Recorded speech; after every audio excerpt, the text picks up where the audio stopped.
The hell is this? Anacondas. Is snakes out there this big? This skin is 3 or 4 years old. Whatever shed it has grown since then.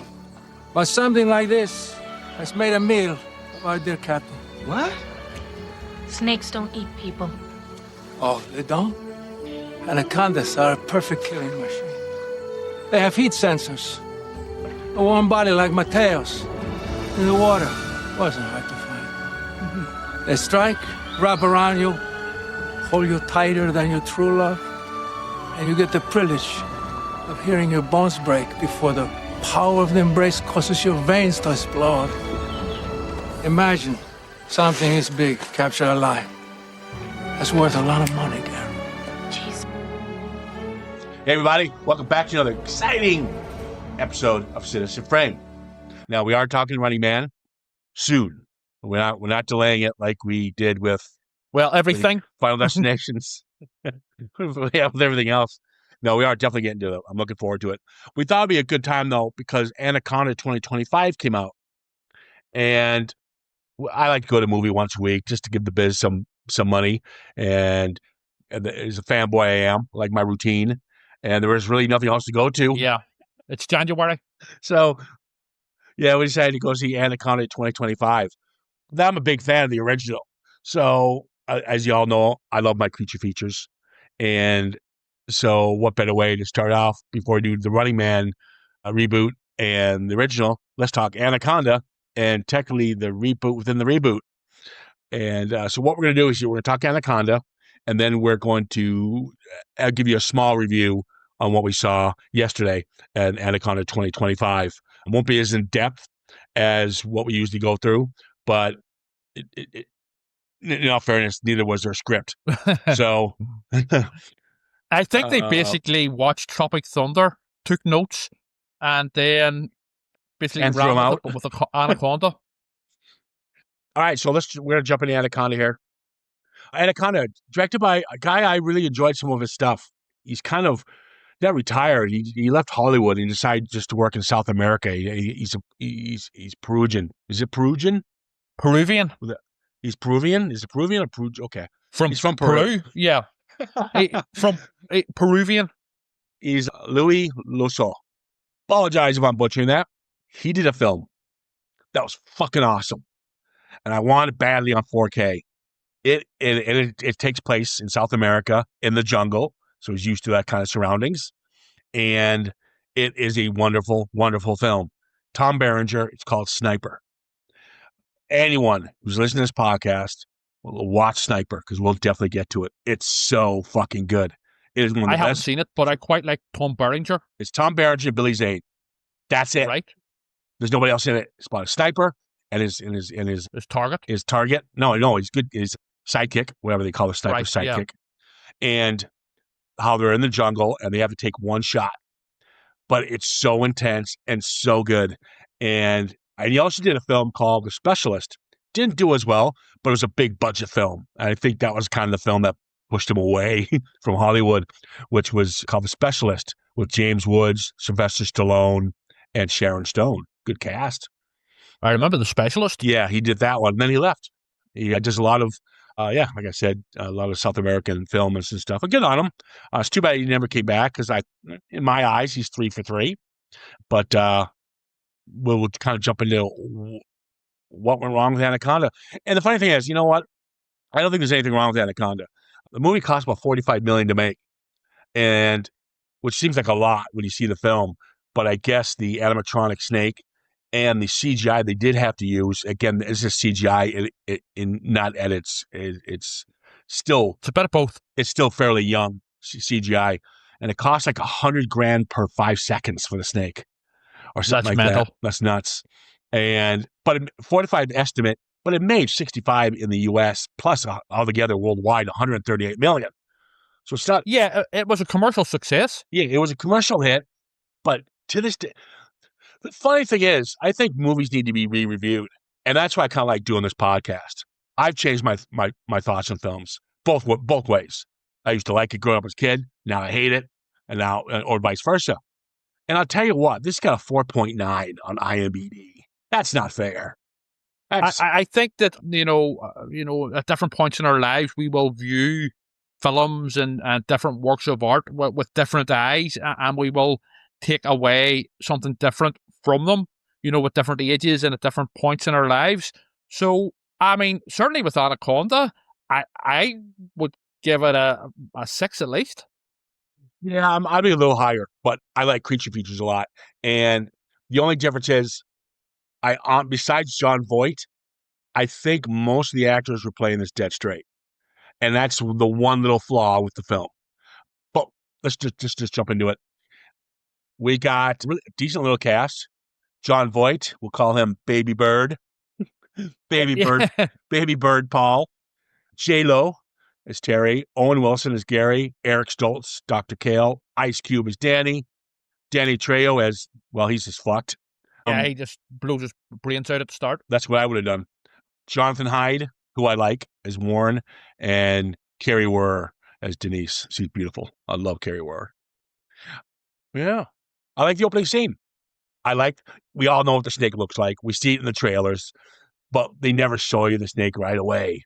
Because what if it's no, they're never going to. Yeah. That's the right way. Yeah, exactly. What if it's not the snake? Maybe that's a misdirect. And we see Danny Trejo. And I do like the shot where they have the snake cam. So it's just slightly above the water, as if the snake's popping up just above the water to check out the surroundings. So they use that quite a bit, and it works. One thing the film does right, and I mentioned this with Sniper a second ago, that he's used to filming in this kind of terrain. And this shows with this film, because him being from South America, he, like I said, he knows the terrain, but he shoots really well. And when it's dark, you can see everything crystal clear. So he knows how to use lighting in this kind of terrain. When it's raining, he knows how to use the right camera. Underwater shots are beautiful. They're really nicely done and bright. So the DP and the director certainly know how to place the camera in this kind of terrain. I will say one thing. He has, while the CGI versions of the snake aren't, they're not the best, top standard, but I say one thing: they have the balls to actually show it during daytime scenes. Because a lot of times films, when they know they have ropey CGI, they will basically, or special effects or whatever, they will basically make it featured during a nighttime scene so that they can sort of get away with certain things. But they have the balls here to give us it in broad daylight. Yeah, and that's what I applaud for. And most of the shots are with this animatronic snake. And this animatronic... It's not hidden. It's not hidden. This snake's in the whole film, which I applauded for that. And the CGI could be a little... But there's some really cool CGI moments, like the waterfall scene I really like. But it's funny, but it works. But the snake is actually in I think it's the LA Film Institute. They actually have the actual snake in an exhibit. Yes, that they used the practical version, obviously, and the practical was silly. It was still cool. Yeah, I mean, for what this is, a sort of tongue-in-cheek sort of B-movie creature feature, it totally works for me. I think the problem is, like you sort of referenced earlier, I think that the memo wasn't given to some of the actors that this is a bit of a tongue-in-cheek, nudge and wink to the audience, like J-Lo and Ice Cube and Eric Stoltz and stuff, who are playing it dead straight. Yeah, that's really only the minor thing I have with the film, believe it or not. I mean, it's an hour and 29 minutes, and it doesn't overstay its welcome. And I applaud films like that. Some of them just fucking just end, and the movie starts off right away. It doesn't stop from there. There's no data dumping. There's no that. It's just quick. We're on the river. Yeah, we're in the Amazon, and so they do a little nod to Jaws with this one, because an anaconda's eyes are actually round, like a shark's. Yeah. And what they decided to do was give it slant pupils, because they want it comes off more villainous. And this is what Steven Spielberg did with Jaws. He deliberately made the Jaws eyes the same. Well, because he wanted the shark to be more villainous looking when he did see the eyes. And so they changed what a shark actually would look like. Yeah. Which I didn't know. So there you go. And anacondas do not attack people. They usually, they won't unless they're provoked. I wouldn't fancy bumping into one. Let's just say, regardless of whether they attack people or not. I'll tell you what. As what everyone knows on this podcast, I'm terrified of snakes, and this one I wasn't because it's fake. You clearly know it's fake, and I enjoyed it. The scariest part for me is when they blew up the wall in the river, and the actual snakes they used. Those things creep me out. Yes, they're like the baby snakes, basically. Baby snakes, yeah. And they're the ones we see some of them earlier on when Jon Voight is back to your mother. Yeah, yeah. Oh my God.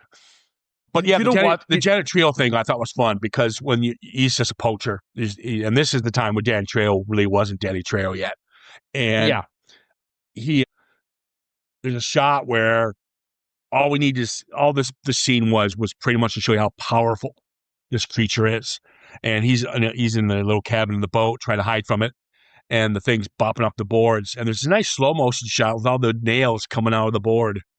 That fly up, yeah. That fly up in the air as it stuns Danny Trejo. He's like, fuck, I got to get out of this cabin. And he crawls up to the crow's nest of the boat.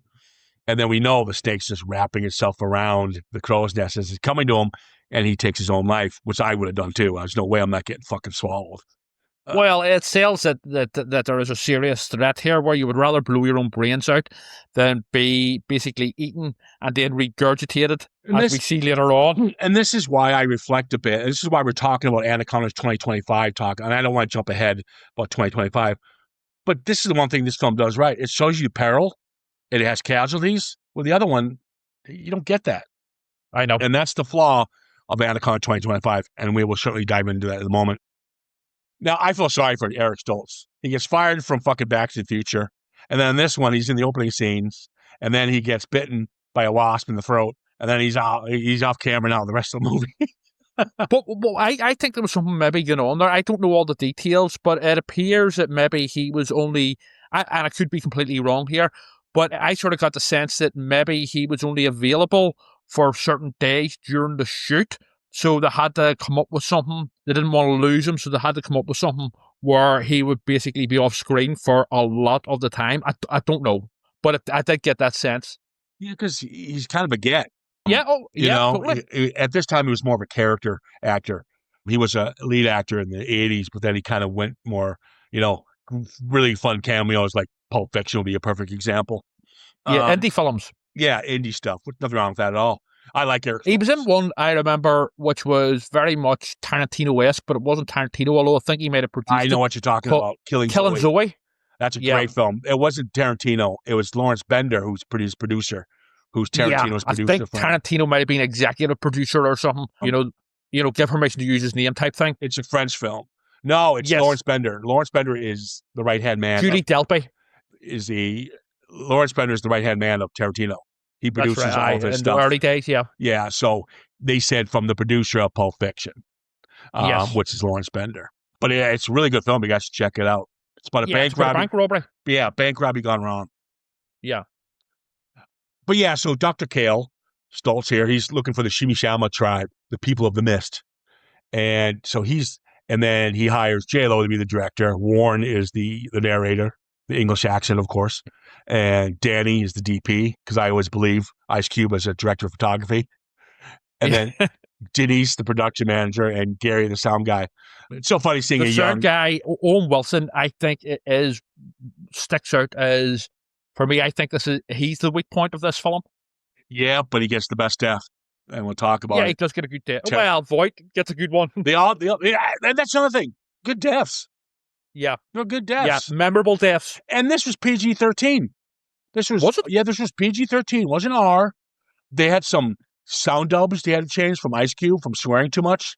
So he says freaking a lot, but he's actually saying fucking. But they wanted a PG. This got a PG-13. And yet what I saw yesterday was a PG-13 technically. And it had nothing like this. I know that. This is, there's just a world of different. I don't know. There's something about films, modern films now, where they don't feel like films. I know obviously they're shooting on digital and stuff compared to where they were shooting on film back certainly in the 90s and stuff. But I don't know. This just felt more like an actual movie, an actual film.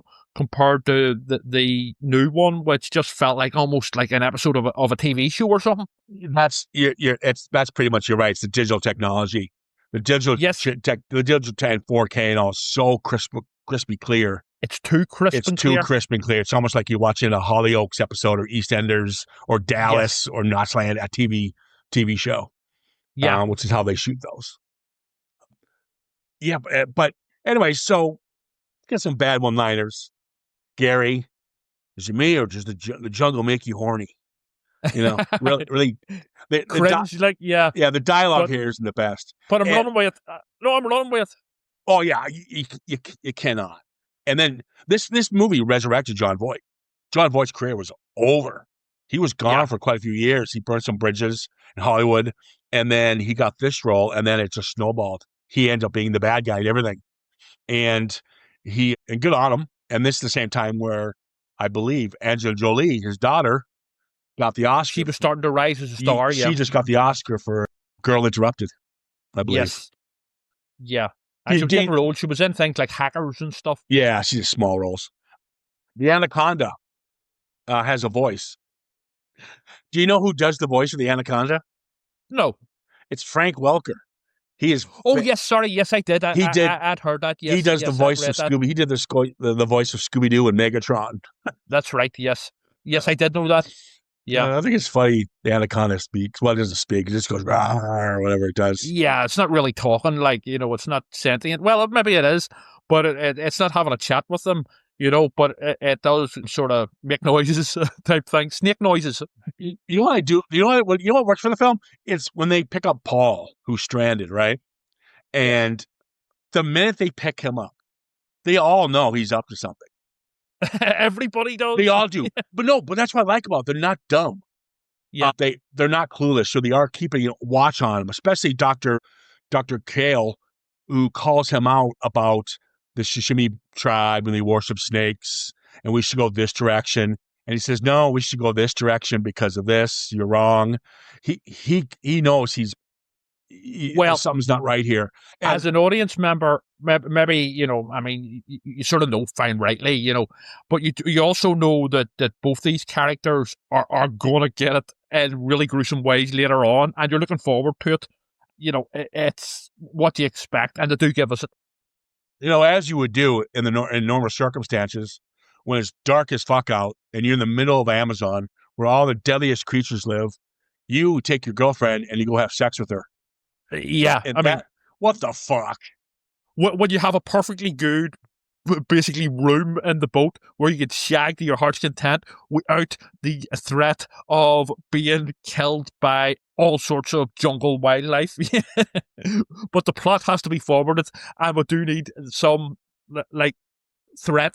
So, yeah. They do this because they're getting attacked, and you think it's the snake, but it's not. You can hear it. It's a boar. And That's right. And Paul shoots it. So this gives Paul they need him. You know what I mean? It's kind of like that moment where even though he's up to something, they technically need him. But even J-Lo says something, okay, or he says something like, she says, maybe we shouldn't be fucking in the middle of the night in the Amazon. How's that sound? Yeah. Yeah. Well, also, I have to ask, see when Eric Stoltz gets it with this insect thing? Wasp, yeah. Yeah. Was that set up Yes. by Jon Voight? Yeah, Paul missed to it at the end. Yeah, I thought that. I thought that he put the wasp. He put the wasp. He was looking at him offside. He put the wasp in his mask or something like that. Yeah, he was looking at him offside. Yeah, but again, he was too smart, basically, Eric Stoltz, and he would basically have hindered his plans to catch the big snake. And that's what I like about it. It keeps that continuity because when he tells them, "Okay, we got to get the dock back. We need to stay away from the current and go this way," it makes sense. So they go this way, and then there's a wall in what we just talked about, the wall there, and not the Denise. What's J-Lo name again? Let's call fucking J-Lo. Terry. Terry. Terry, isn't it? Terry goes right away. You know this place, you know this route like the back of your hand. You didn't know there's a fucking wall there. Yeah, I mean, all the signs are there. Although he does play them well, and that he actually makes them believe that they also need him for the directions to get Eric Stoltz home, even though we set it up. But also, for things like, saving them from the boar and other things like that. Yeah, he's kind of putting It's quite clever, actually. Yeah, he's putting him in situations that he's causing, but he's doing it to make him look like a hero. Like I same thing absolutely with, love the facial expressions of Jon Voight in this. oh yeah, it looks It's like he's like- taking a dump. He's literally chewing the scenery, almost. You know, Yeah, almost he's literally. winching. He's wincing like Clint Eastwood all the time.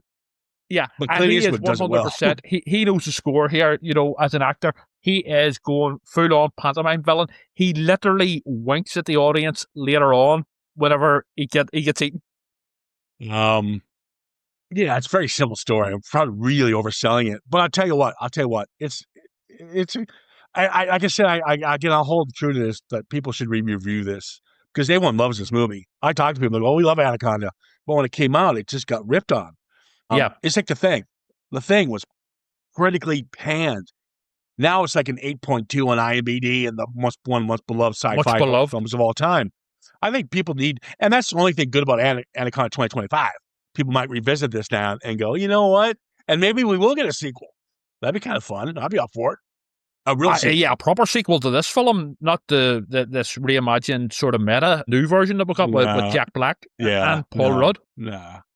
But yeah, Paul's this, and that's where the movie is. He puts him in this situation, but then gets him out. And he looks like the hero. He's the one who caused Paul's a little bug bite, but yet he's the one who saves him. He's manipulating the situation. Yes, he's winning them over. For him he's trying to win them over. Yes, and by catching the big fish. Remember, he catches the fish. Reasons.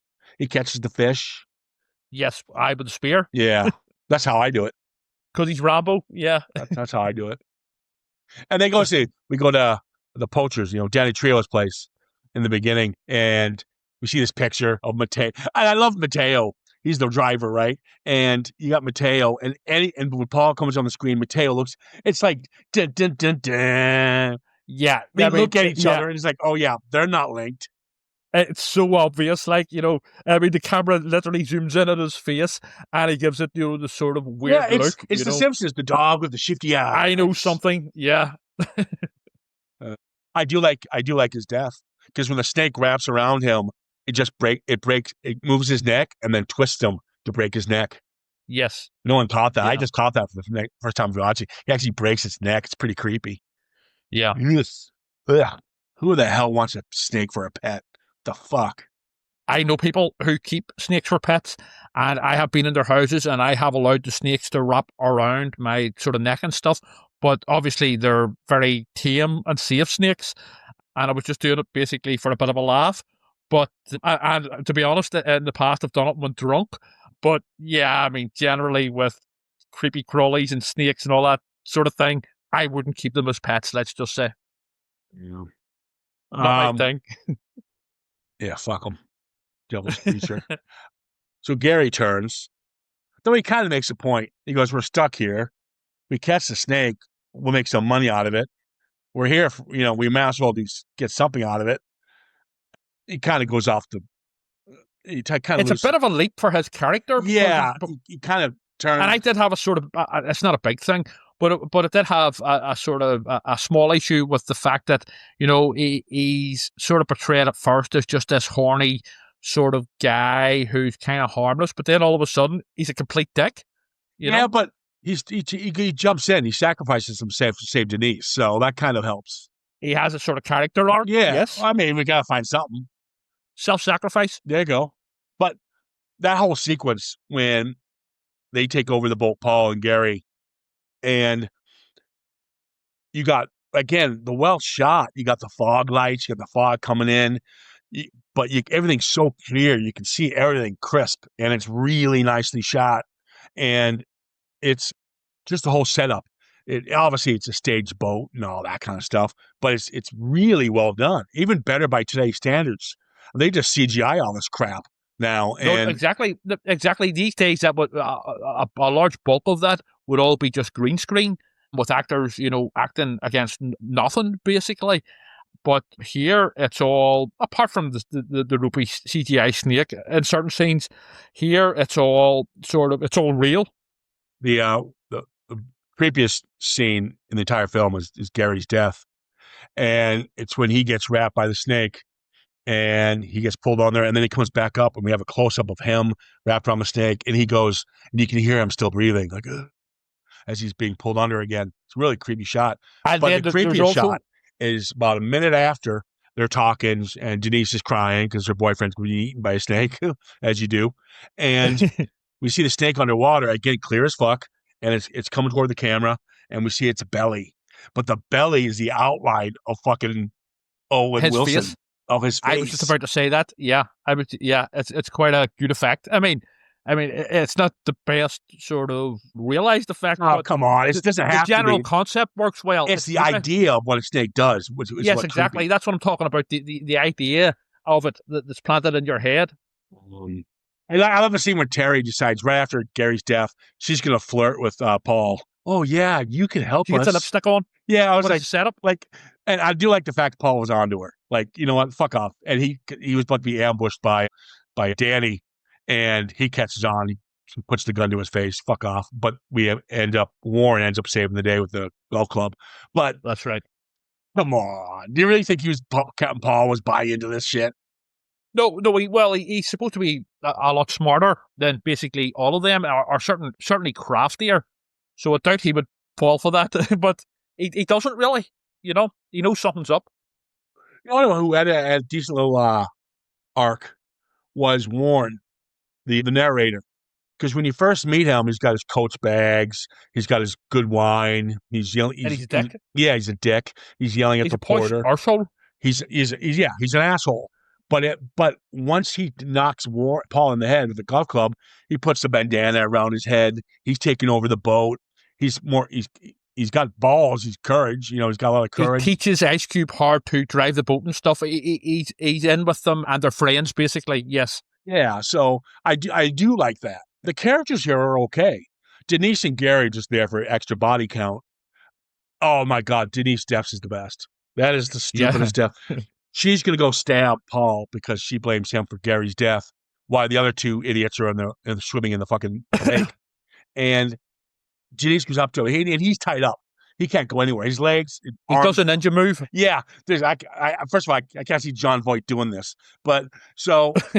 Especially at that age. She walks up to him with the knife. I'm going to kill you. He's like, oh, yeah, baby bird.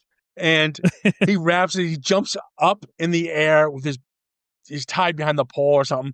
He does a fucking Van Damme move. And then he strangles her with his legs. Yeah. And she's like, oh. Yeah, and then she falls overboard type thing. Yeah, he kicks her over. Yeah. There's a nice shot when the snake goes apeshit, and this is when Warren gets it. He goes into he has to climb away from it. Again, courage, because he leads the snake away from them, and he climbs up this waterfall. And then as he jumps out of the waterfall at last minute, because he has no choice, he got to jump from the waterfall. The snake comes down, wraps around him. It's a nice shot, actually. It's probably the better of the CGI shots. And wraps around him. The weight of the tree is so heavy, the tree comes crashing down and causes havoc.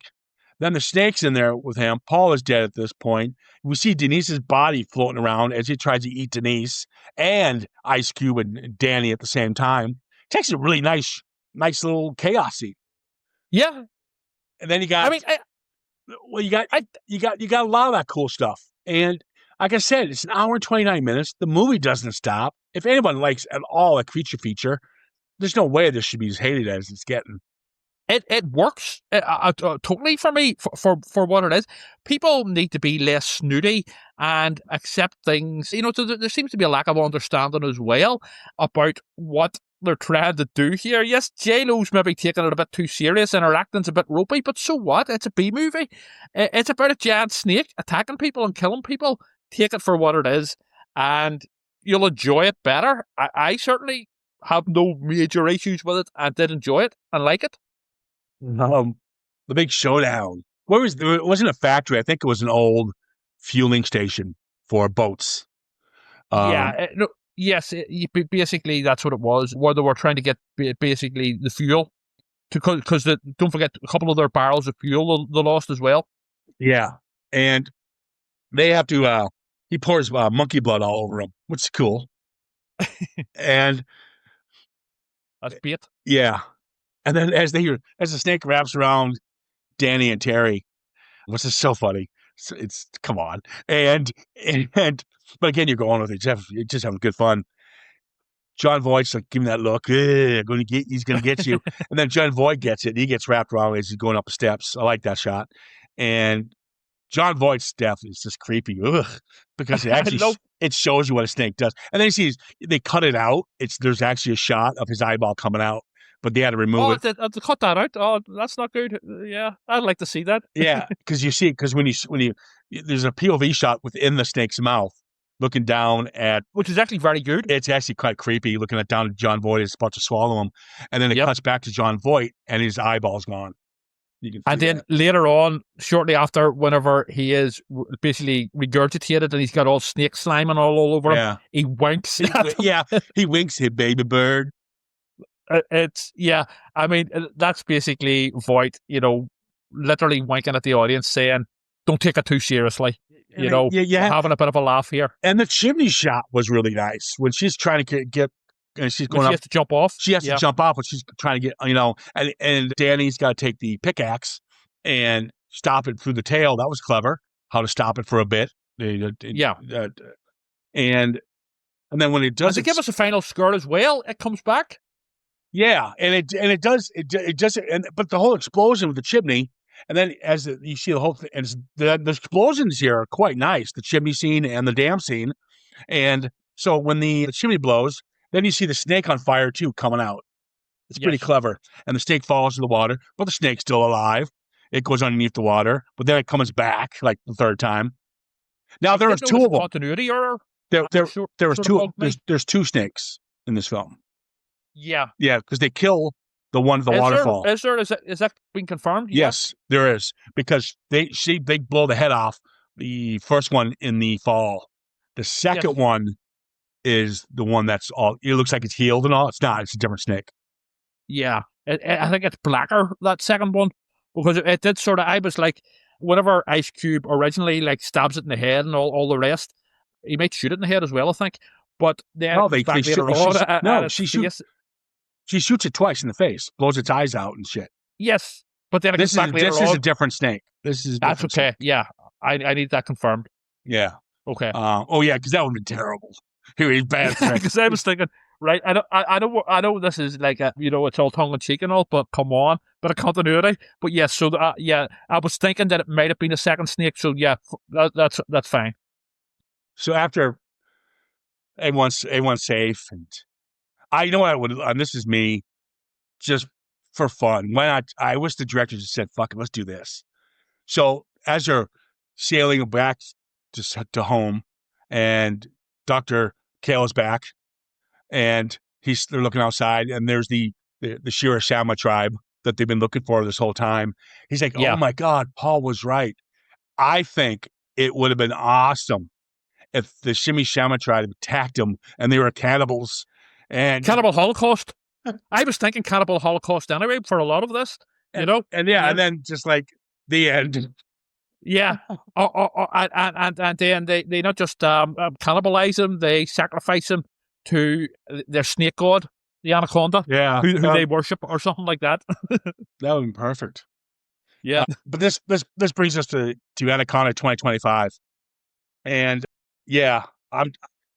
I knew I was going to go in. I knew going in it was going to be bad, but I went out going, okay, it wasn't as bad.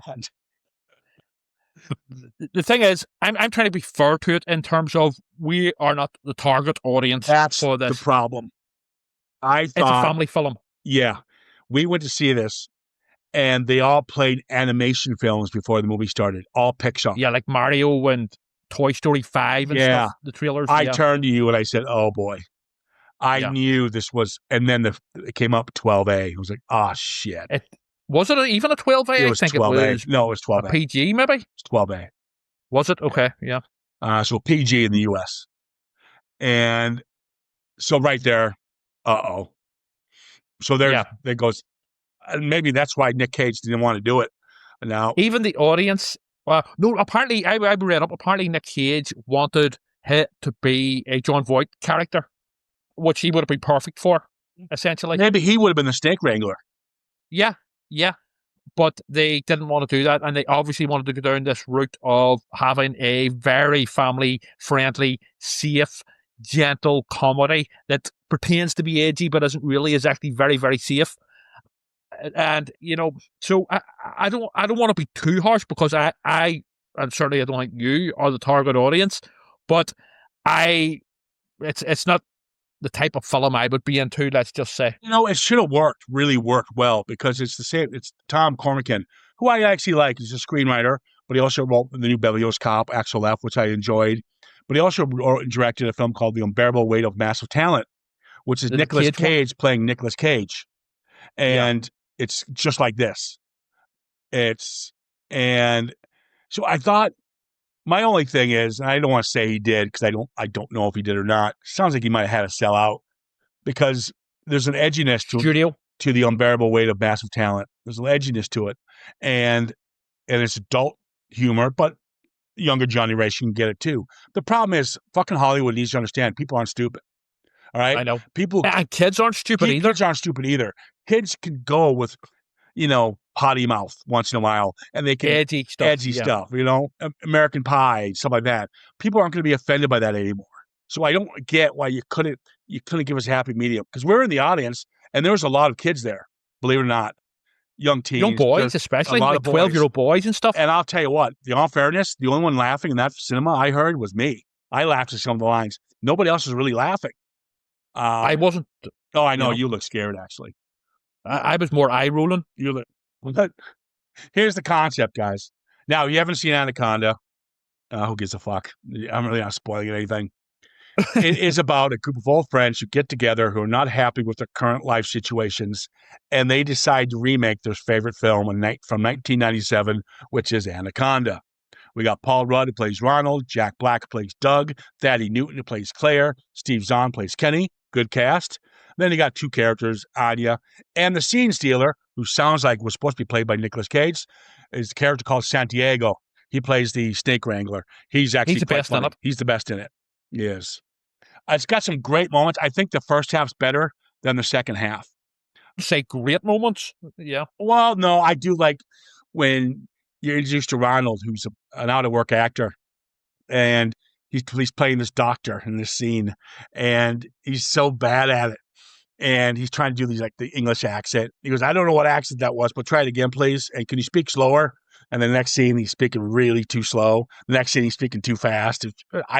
It's moments like that I like, that I really enjoy. I think Paul. I think the problem with this is Paul Rudd has no interest in it overall.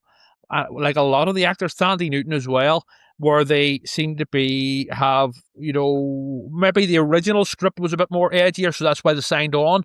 But then after it went through all of the studio bullshit and rewrites and stuff, they decided, you know what, this is kind of a waste of our time, but we're contracted to do it. So they're just going through the motions, which was a long-winded way of me saying that. Well, Ronald, who's the actor, Doug, who's the wedding film, the wedding video guy. Whoa, excuse me, I just burped there. Lovely, right? Well, you know what? After seeing fucking Anaconda 2025 and spending about 34 quid to see that fucking movie, I had to buy a new coffee maker. And so then I take a cab home right away because the fuckers in Amazon delivered my coffee maker a day early. So it was just sitting there on the doorstep. And it's not They did the exact same with me yesterday as well. I was waiting on books, and bear in mind, it was a damp day in Belfast. And as soon as I got home, as expected, there was a box of books just dumped out in the wet. They were all right, but, not that, Amazon give a shit whether they were all right or not. But yeah, and it's not even like it's not even in a box, like a brown box labeled Amazon. It's a big box. It's the coffee maker box. So it literally, people know exactly what they're going to be stealing. And if you were a thief and you were walking past, it might as well say on those boxes, "Please steal me." Yeah. So I had to pay 18 quid for a cab to get home in time to grab it. Fucking, I was like, assholes. I don't know if subject here, but well, yeah, I suppose we are. But yeah, we got Ronald, played by Paul Rudd, who's the out-of-work actor. We got Doug, who's Jack Black, who's the wedding video guy. Claire, she's the divorcee, and Kenny's just the idiot. I like Steve Zahn. I like everyone in it. I have nothing against anybody in it.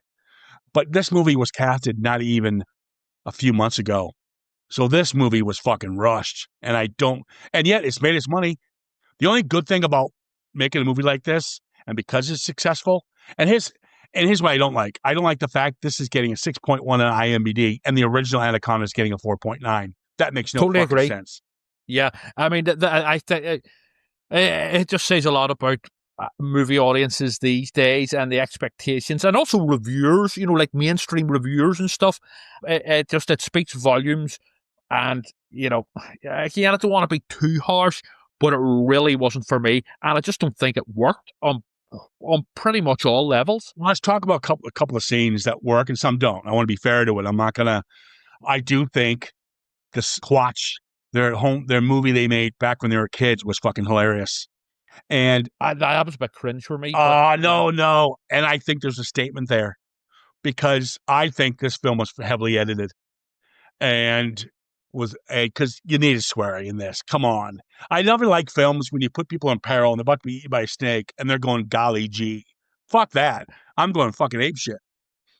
They're literally bleeping it out with this sort of video. I think that's a point that the director was making because they say before they played the Quatch video for Doug's birthday, he goes, unfortunately, this is edited because it was for a school project and we couldn't have all the swearing. The school made them do it or something. The school made them edit the project. So it's funny because it's all bleeping and there's no need for all that swearing anyway. But even Ronald says, God, we really were to Scorsese that year because they're just consistently swearing. And but they edited the project. And I think that was a way the director going, we could have gave you more, but we were told we had to edit. I know you shouldn't be, you can only should be reviewing what we're actually given, but in a perfect world, this should have been a hard 18 creature feature with loads of gore and a giant snake going about ripping people's heads off and stuff.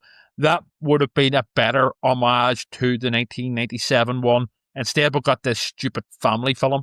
I do like some of the misdirects. The Anna character, Anna's being traced what we think is drug smugglers, but they can't even say that because it's a family film. No. They do no. That's not fair. That's misjudging it. No, they talk about the gold destroying some of the Amazon, and they end up they're gold smugglers, and that's planted. That's okay. And so I do like that misdirect. I do like the fact Anna, you're kind of rooting for her, but we don't know she's actually the bad guy. The only problem is once it's revealed, the execution of how it ends is poor. It's stupid. Yeah, I mean, because it's somebody knocked out. Well, we won't get into every scene. There's no point. They even play on the whole, you piss on your foot for the jellyfish. I think Friends did a whole episode on it. Yeah, it's kind of a myth. I don't know what, but there's a scene where the jokes don't land. Yeah, but the problem is they wouldn't stop. So there's a scene where he gets bit by a spider or whatever. Pee on it. Oh yeah, I heard you just have to pee on it, and nobody. It goes on for ages and ages. Yeah, it went on, but it's because Ronald goes, my bladder's empty, and Claire goes, I'm in a onesie. That was kind of funny, and Kenny can't pee in front of people. He can't pee in public bathrooms. So he has to sit. I mean, it is kind of funny. And then there's a nice shot where, again, stealing from classics like Deep Blue Sea, where Doug is giving the speech and apologizing to Ronald. And then all of a sudden he gets engulfed by the snake and thrown up in the air. And we don't see it coming. It's a good jump scare. I heard people in the audience going screaming. It was a good jump scare. But again, but the ending of that whole thing is ruined by Doug actually surviving this. I knew it was going to happen. Yeah, they give that away in the trailer. That's the other thing. I didn't even watch the trailer for this, but apparently it gives the whole film away. The thing, I mean, comedy, it's all about timing and delivery and all of that. And I don't think, while some of the jokes in concept are funny, like the whole jellyfish pissing thing and stuff, and the whole later on with Jack Black with the pig's sort of head on top of him and stuff, in concept, they don't land here because of the delivery. I felt anyway, No, the problem is the jokes run long. That's the problem. Like Well, again, it's about timing. Yeah, the- comedy's all about timing as well. the piss scene's funny, but I don't need to watch it for 10 minutes. I know. Yeah, they drag a lot of them out, and it just becomes, just get on with it, for fuck's sake. But I do. You know what? I never fall asleep in the cinema, but I was finding myself drifting off at this. Yeah, the movie's a little long, which is weird. We should be enjoying ourselves. Guys, I know we're ripping on it. It's not terrible. It's not a piece of shit like I thought it'd be, but it's not good. If you're like a 10-year-old boy, you might find it fun. I don't think they would either. I think they were kind of like rolling their eyes, like, when's this? Yeah. I mean, Yeah. when you're a 10-year-old boy, you want to see creatures eating things. You want to see a creature Exactly. feature. You want gore. And the problem, that's another problem. Some reviewers I've read on said the problem is the opening setup's fine, but the act when they're actually being attacked, there should be some peril. There should be some. There's no peril at all. There should be. I mean, you know who does this kind of humor right for horror? What's it? Fright Night, the original Fright Night. Gremlins, the original Gremlins. They Lost Boys. They know how to implement. You could be kitty-like banter, but you can twist it. You can twist a knife in a little bit by changing the genre up on you and give us some scares. What the fuck is wrong with that? Because there's no scares. There's that one jump scare which I told you about. Was that's it, one and done. It didn't know where to go. It didn't know where to go. But it was. There are, I think, being fair, some good ideas on paper here, but again, it goes back to the realization, and it just. I personally don't think they pull it off at all.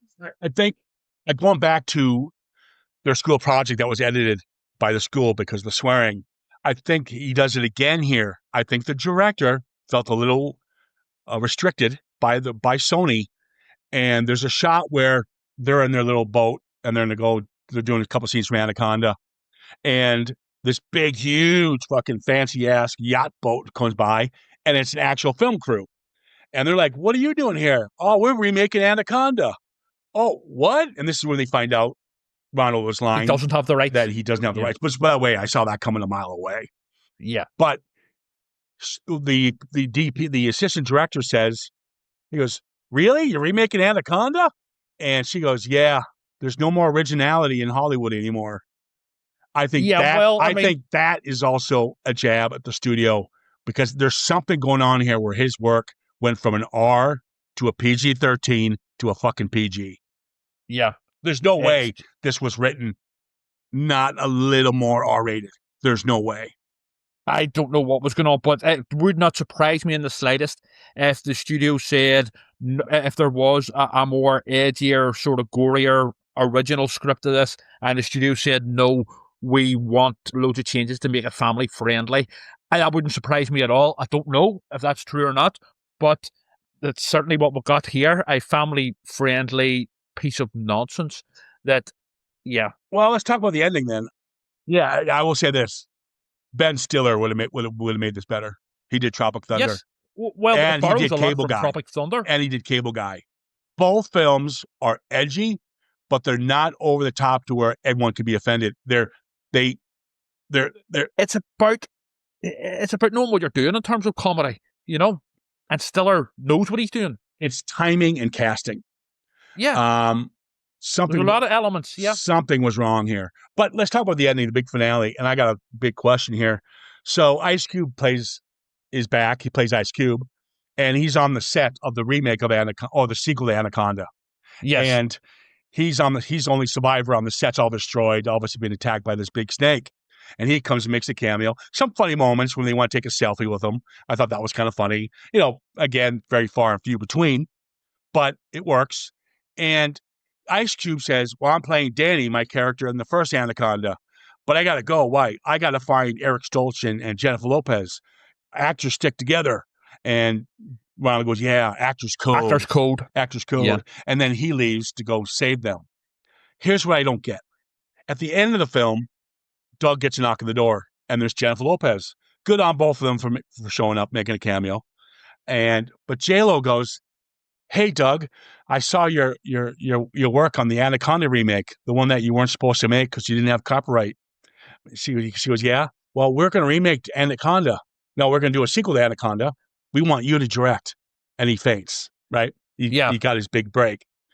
But weren't they remaking it? Weren't they doing the sequel I got the impression that this was that the one that Ice Cube was in, that they were all massacred at, but we don't see it sadly, was basically like a remake, and the one that J-Lo shows up at the end was going to be the sequel to their remake. I thought But that. at this point, I didn't give a single fuck, so who cares? That's where I got confused because he goes, I have to go and save my peeps. I have to go save J-Lo and Eric Stoltz, right? Yes. Which she clearly survives because she's in the ending when she goes to see Doug.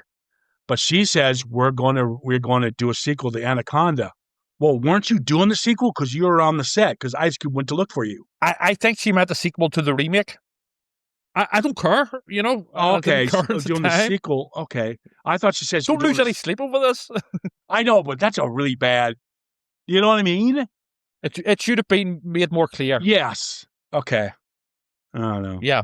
I just thought they could have given us a little more gore. I mean, it could have even been funny gore.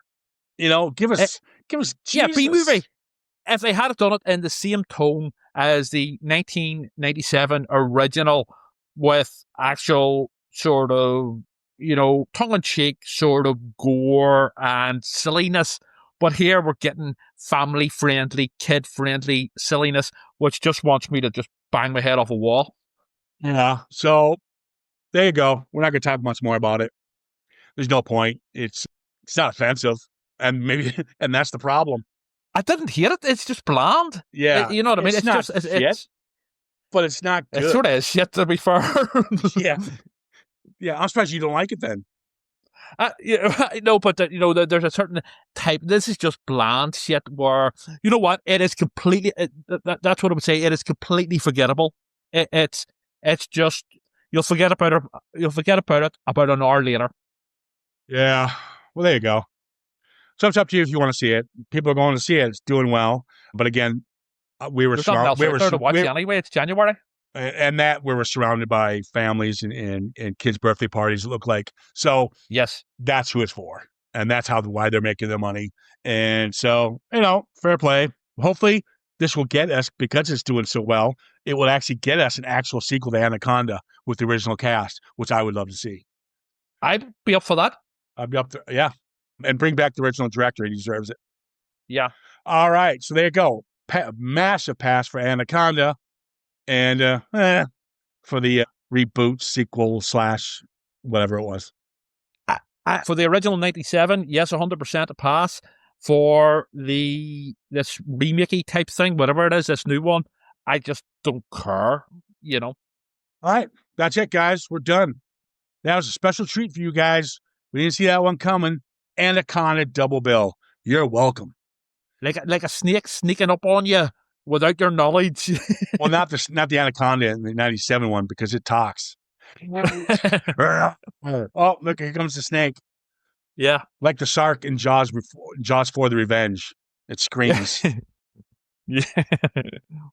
It sounds like a lion. All right. And it's a guy from Scooby-Doo does the voice of the snake, Yeah. so what more do you want? I was waiting for the snake to go, Rico, Reggie.